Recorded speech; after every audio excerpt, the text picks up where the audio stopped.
जय श्री राम। आज हम फिर उपस्थित हैं आपके सामने श्री रामचरितमानस में बालकांड के आगे की कथा लेकर। चलिए शुरू करते हैं। होई विप्र कस कवन विधि कहु कृपा करि सो, तुम तज दीन दयाल निजे हितु न देखो को। वे ब्राह्मण किस प्रकार से वश में हो सकते हैं, कृपा करके वह भी बताइए। ही देहे दीन दयालु, आपको छोड़कर और किसी को मैं अपना हितु नहीं देखता। सुन नृप विविध जतन जग माही, कष्ट साध्य पुण्य होई के नाही। अहि एक अति सुगम उपाय, तहाँ परंतु एक कठिनाई। तपस्वी ने कहा, हे राजन सुनो, संसार में उपाय तो बहुत हैं, पर वे कष्ट साध्य हैं, बड़ी कठिनता से बनने में आते हैं, और इस पर भी सिद्ध हो या न हो उनकी सफलता निश्चित नहीं है। हाँ, एक उपाय बहुत सहज है, परंतु उसमें भी एक कठिनता है। मम अधीन जुगत नृप सोई, मोर जाब तव नगर न होई। आजु लगे अरु जब ते भयऊ, काहू के ग्रह ग्राम न गयऊ। हे राजन, वह युक्ति तो मेरे हाथ है, पर मेरा जाना तुम्हारे नगर में हो नहीं सकता। जब से पैदा हुआ हूँ तब से आज तक मैं किसी के घर अथवा गांव नहीं गया। जाऊँ न जाऊँ तब होई अकाजू, बना आई असमंजस आजू।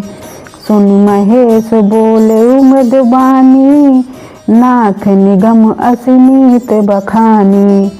परंतु यदि नहीं जाता हूँ तो तुम्हारा काम बिगड़ता है। आज यह बड़ा असमंजस आ पड़ा है।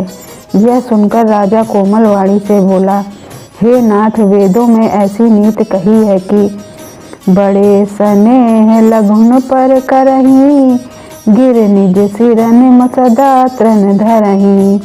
जलधि अगाध मौलि बह फेनु, संतत धरनी धरत सिर रेनु।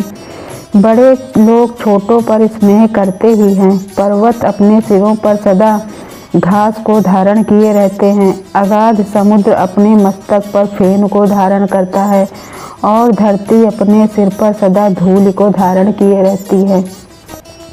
अस कही गहे नरेश पद, स्वामी हो कृपाल। मोहि लागे दुख सहे प्रभु, सज्जन दीन दयाल। ऐसा कहकर राजा ने मुनि के चरण पकड़ लिए और कहा, हे स्वामी, कृपा कीजिए, आप संत हैं, दीन दयालु हैं, अतः हे प्रभु, मेरे लिए इतना कष्ट अवश्य सहिए। जानि नृपहि आपन आधीना, बोला तापस कपट प्रवीणा। सत्य कहूँ भूपति सुन तो ही, जग नाहिन दुर्लभ कछु मोही। राजा को अपने अधीन जानकर कपट में प्रवीण तपस्वी बोला, हे राजन सुनो, मैं तुमसे सत्य कहता हूँ, जगत में मुझे कुछ भी दुर्लभ नहीं है। अवश्य काज मैं करहूँ तोरा, मन तन बचन भगत तय मोरा। जोग जुगति तप मंत्र प्रभाऊ, फलई तबहि जब करई दुराऊ। मैं तुम्हारा काम अवश्य करूँगा, क्योंकि तुम मन, वाणी और शरीर तीनों से मेरे भक्त हो। पर योग, युक्ति, तप और मंत्र का प्रभाव तभी फलीभूत होता है जब वे छिपा कर किए जाते हैं।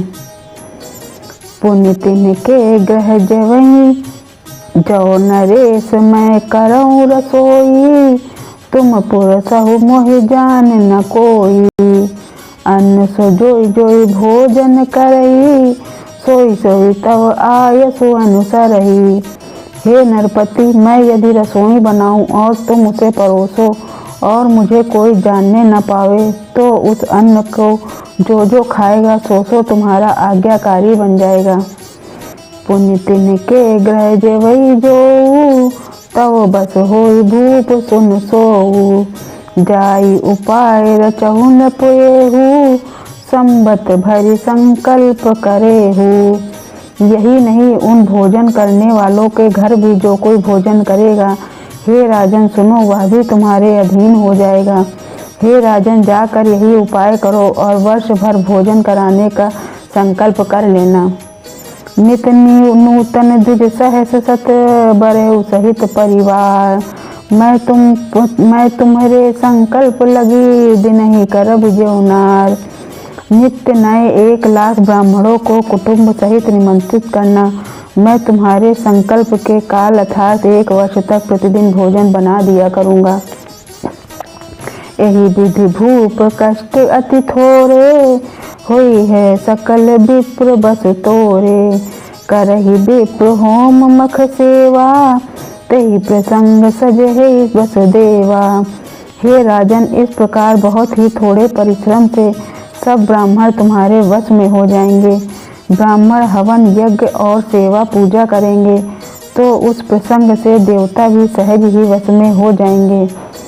और एक तो ही कहूँ लखाऊ, मैं यही बेस न आऊ बकाऊ। तुम्हारे उपरोहित कौराया, हरि आनब मैं करी निज माया। मैं एक और पहचान तुमको बताए देता हूँ कि मैं इस रूप में कभी न आऊँगा। हे राजन, मैं अपनी माया से तुम्हारे पुरोहित को हर लाऊंगा। तप बलते ही करियाप समाना, रखयूं हिया बरस परवाना।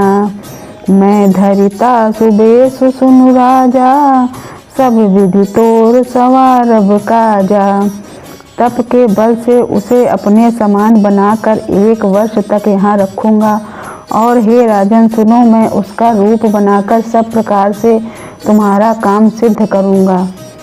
गए निस बहुत शयन अब कीजे, मोहि तो ही भूप भेंट दिन तीजे। मैं तप बल तो ही तुरग समेता, पहुँचे हूँ सोहति निकेता। हे राजन, रात बहुत बीत गई है, अब सो जाओ। आज से 3रे दिन मुझसे तुम्हारी भेंट होगी। तप के बल से मैं घोड़े सहित तुमको सुतोही के घर पहुँचा दूंगा। मैं आऊ बुसोई बेसुधरी, पहचाने हो तब मोही। जब एकांत बोलाई सब कथा सुनावहूँ तोही। मैं वही पुरोहित का वेश धर कर आऊँगा। जब एकांत में तुमको बुलाकर सब कथा सुनाऊँगा तब तुम मुझे पहचान लेना। शयन कीन नृप आय सुमानी, आसन जाई बैठ छल ज्ञानी। भ्रमित भूप निद्रा अति आई, शोकिन सोव सोच अधिकाई। राजा ने आज्ञा मानकर शयन किया और वह कपट ज्ञानी आसन पर जा बैठा। राजा थका था, उसे खूब गहरी नींद आ गई, पर वह कपटी कैसे सोता, उसे तो बहुत चिंता हो रही थी। काल के तुम निश्चर तह आवा, जहीं सूकर होई नृप ही भुलावा। परम मित्र तापस नृप केरा, जानई सो अति कपट घनेरा। उसी समय वहाँ काल केतु राक्षस आया, जिसने सुअर बनकर राजा को भटकाया था। वह तपस्वी राजा का बड़ा मित्र था और खूब छल प्रपंच जानता था। तेहि के सत सुत अरुदस भाई, खल अति अजय देव दुखदाई। प्रथम ही भूप समर सब मारे, विप्र संत सुर देखि दुखारे। उसके 100 पुत्र और 10 भाई थे, जो बड़े ही दुष्ट, किसी से न जीते जाने वाले और देवताओं को दुख देने वाले थे। ब्राह्मणों, संतों और देवताओं को दुखी देखकर राजा ने उन सबको पहले ही युद्ध में मार डाला था। तेहि खल पाछिल बयरु संहारा, तापस नृप मिली मंत्र विचारा। जहि रूप क्षय सोई रचने उपाऊ, भावी बस न जान कछुराऊ। उस दुष्ट ने पिछला वैर याद करके तपस्वी राजा से मिलकर सलाह विचारी षड्यंत्र किया और जिस प्रकार शत्रु का नाश हो वही उपाय रचा। भावी वश राजा कुछ भी न समझ सका। रिपु तेजसी अकेल अपी, लघु कर गनई न ताहु। अजहु देख दुख रविस सही, सिर अवशेष तिराहु। तेजस्वी शत्रु अकेला भी हो तो उसे छोटा नहीं समझना चाहिए। जिसका सिर मात्र बचा था वह राहु आज तक सूर्य चंद्रमा को दुख देता है। आज की कथा हम यहीं समाप्त करते हैं। कल आपसे फिर मिलेंगे, तब तक के लिए जय श्री राम।